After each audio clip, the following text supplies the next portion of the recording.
کرے گا. کا قسم ہے اس وقت کی جب قائم اپنا لشکر لے کے نکلیں گے. ان الانسان لفی خسر. اس وقت جتنے انسان ہوں گے سارے خسارے میں ہوں گے. ہائے ہائے، کیونکہ قائم نے آنا ہی تب ہے جب تک کہ منافقوں کی صلبوں سے علی والے نکل آئے. پھر انسانیت خسارے میں ہوگی.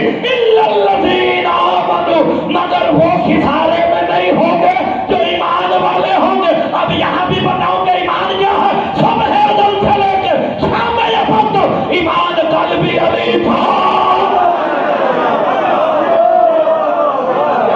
آئے ہے وہ خسارے میں نہیں ہوں گے. آمنو جو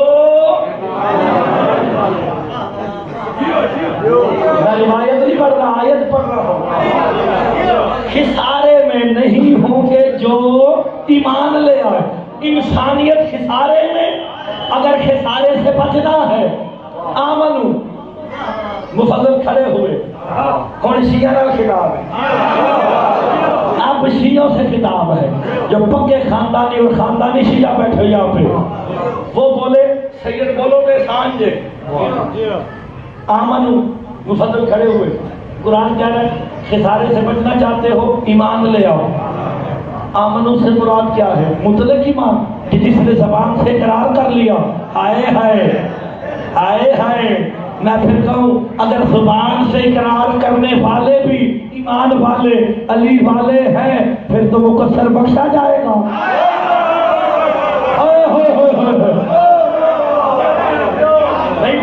مقصر ہیں مولا نشان کھڑے کھڑے علی ولی اللہ تو وہ بھی پڑھتے ہیں. اگر اس نے علی ولی اللہ پڑھ لیا وہ خسارے سے بچ گیا. اگر وہ بچ گیا تو ہمارا ڈھنڈورا پیٹنے کا مقصد کیا ہے؟ ہم ممبروں سے جو رشتہ داریاں ایک گھر میں دو رشتے الگ ہو گئے. علی اور ولی اللہ والے الگ ہے، دوسرے الگ ہے. گھر ایک ہی ہے، خاندان ایک ہی ہے، الگ الگ فرقوں میں بٹ گئے. کہا الا الذین آمنوا، وہ خسارے میں نہیں ہوں گے جو ایمان لائیں گے. مفضل کہتے ہیں مطلق ایمان. میرے امام کہتے ہیں نہیں، آمنوا